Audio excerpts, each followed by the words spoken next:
ABCs of Death, Zygote.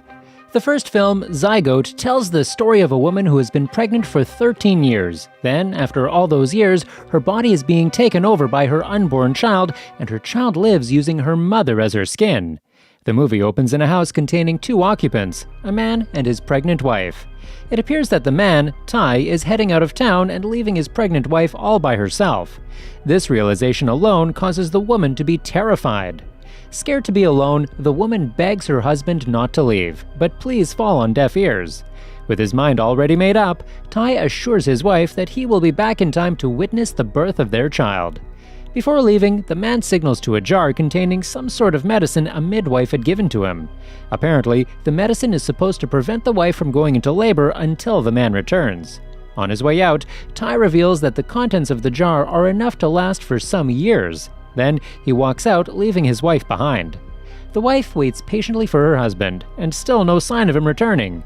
Several years go by. The pregnant woman clings to the hope that her husband will soon return, so she keeps taking the medicine her husband gave her to delay her labor.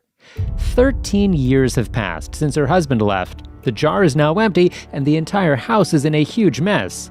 The baby has grown significantly into a teenager. Even she is now able to talk and have conversation with her mother, but is still inside her womb. As a result, the woman's stomach gets too big, making her impossible to walk anymore. So she moves by crawling around the house. One day, the woman who looks like she didn't take a bath in those 13 years hears some noise from outside the house and drags herself on the floor towards that noise. Thinking it might be her husband, she begins to call out his name, but when she reaches outside, she realizes it's not her husband, but a cat. She catches and kills the cat and begins to cut it up inside the house. At the same time, the woman has a conversation with her unborn child. Her child mentions how she is tired of eating the same thing, and she keeps mentioning to be born out of her mother's womb. The woman's response is that she doesn't know what she'd do if, after being born, and the child left her all alone. Clearly, the woman is feeling so lonely. The child seems to know this, so she tries to comfort her mother by talking to her. The conversation ends with the woman promising that the child would be let out as soon as her husband returns. Later that night, the woman is unable to sleep due to pains from her large stomach. She tries to reach for the medicine that her husband had left her with, but soon finds out that it's empty.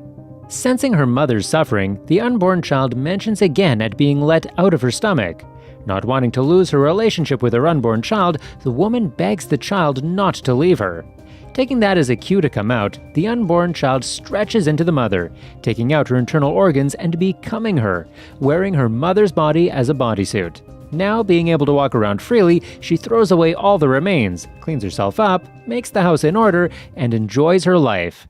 One surprising morning, while she is making tea, she hears the door creak, and when she goes out to look, she discovers it's her mother's husband, Ty. She tries to get answers to where he's been, but he refuses to answer. He doesn't tell her anything and replies in a way that implies she's being a nag. Meanwhile, knowing he'd be expecting an explanation for her flat stomach, the woman proceeds to tell him how she lost their child. Ty doesn't sympathize with her. He only suggests that they try again for another child. The woman admits that she doesn't want to repeat the cycle, but she lets him have his way again. Piggy. The second film, Piggy, follows the story of Sarah, a plus-sized teenager who, against her better judgment, decides to take a dip in a pool. But her relaxation turns sour after she is forced to leave the pool naked and also bear witness to a bloody abduction. The movie opens with a small pool in a village. A teenage girl named Sarah comes upon this pool. Seeing no one around, she decides to go for a swim. She doesn't realize that there is a van parked beside the pool, suggesting that there are occupants in or around the pool. She leaves, and the next time she comes out, she's in a bikini. Although she begins to second-guess her decision to take a swim, the thrill from the cool water splash gets the best of her, and she decides to go for it. Now closer to the pool, more items reveal that Sarah isn't the only one at the pool. Just outside, there's a pair of broken glasses and a phone, but Sarah doesn't take notice of them. As she turns to take a dip in the pool, a man emerges out of the water, and that is enough to stop Sarah from going in. However, before she can react, 3 teenagers come along and begin to make fun of her. They call her Piggy and accuse her of not informing them about her boyfriend, that is, the man in the pool.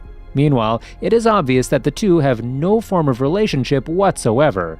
However, the man doesn't try to correct them. He only observes the interaction between Sarah and her bullies. Sarah, on the other hand, jumps into the pool to drown their voices.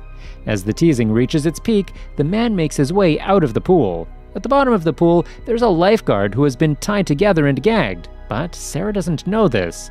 When she emerges from the pool, she doesn't see the girls, so she's a bit relieved. Sadly, however, a leaf skimmer is immediately thrown overhead, and it causes her to struggle to breathe since her head is trapped inside it. Sarah tries to fight her way out of the net. Desperate for help, she cries out to one of the bullies who used to be her friend. It turns out that both Sarah and Claudia used to be best friends, and they even have matching friendship bracelet on both of their wrists. Sarah continues to cry out to Claudia for help, but she isn't given a response or any form of help. Instead, Claudia packs up Sarah's clothes and leaves with the other girls. Sarah tries to get her stuff, but she's unable to. Left with no other choice, she opts for walking down the road with only her bikini on. Along the way, she encounters a group of teenage boys who call her names while walking over to her. Two of the boys assault Sarah despite her attempts to get away from them. These attacks force Sarah to take a different route away from the road. While walking down this new route, Sarah walks past a white van that is quite similar to the one she saw parked by the pool. The owner of the van comes out from the bushes immediately after that and appears to be carrying a body bag. Meanwhile, the van approaches Sarah and stops right in front of her. When she looks up, she sees that the van belongs to the man she met at the pool. While she is still wondering what the man may possibly want, he throws her clothes out of the van, and at the same time, a bloodied Claudia cries for help from the back of the van. Overcome by fear, Sarah pees herself wondering if she is the next victim, but the man makes no move toward her.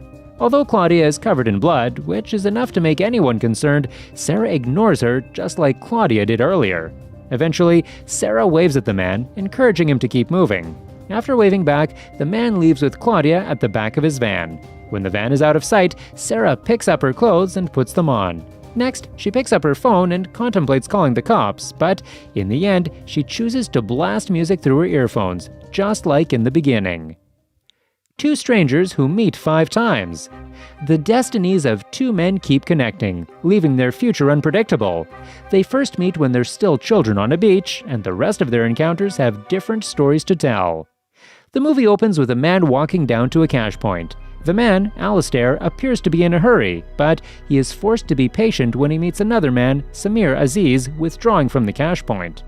To Alistair, Samir is taking all the time in the world, and this prompts him to be racist and make insulting remarks about Samir's culture.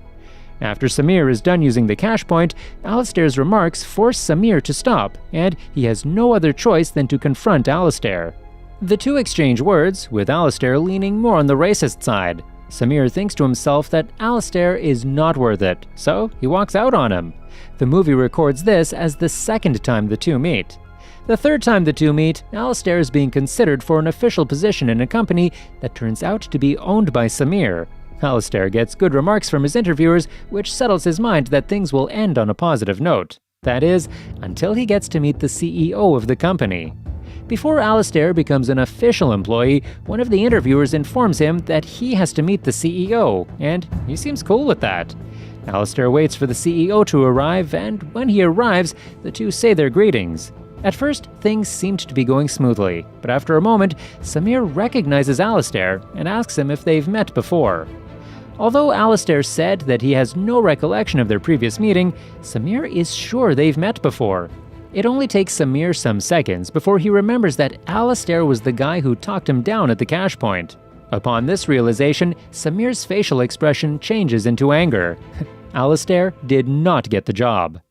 A few years have passed, and the two meet for the 4th time. Alistair is now homeless. Samir seems to have forgotten all about Alistair, but somehow Alistair recognizes Samir among the people who pass by. Samir reveals that he remembers nothing about Alistair, even as Alistair goes on to narrate how Samir didn't employ him in his company several years ago. Although he still struggles to remember, Samir tells Alistair that he'll be back after using the cash point. After a few minutes, Samir returns with a bundle of money. Shocked that Samir stayed true to his word, Alistair is touched by the kind act. He accepts the money with gratitude and tears in his eyes. Samir wishes him well and walks away, and from here, the movie takes us to the first time the two meet. The two first met at a place that appeared to be a beach. They are both building a castle, and Samir, being the older one, is trying to teach Alistair that the sand should go into the bucket. However, they're soon snapped out of this reality after Alistair's mother comes and gets him so they can head home. Together, the mother and son leave, causing Samir to remain all by himself. They say their goodbyes, and that leads to the fifth time the two meet. This time, they have grown old, especially Samir.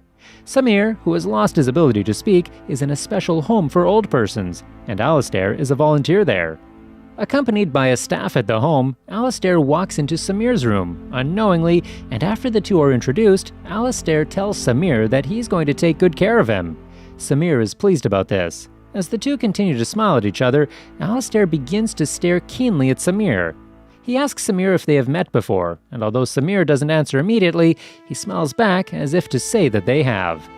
Subscribe for more videos like this, turn on the notification, and leave a like to help the channel out. Thank you for watching.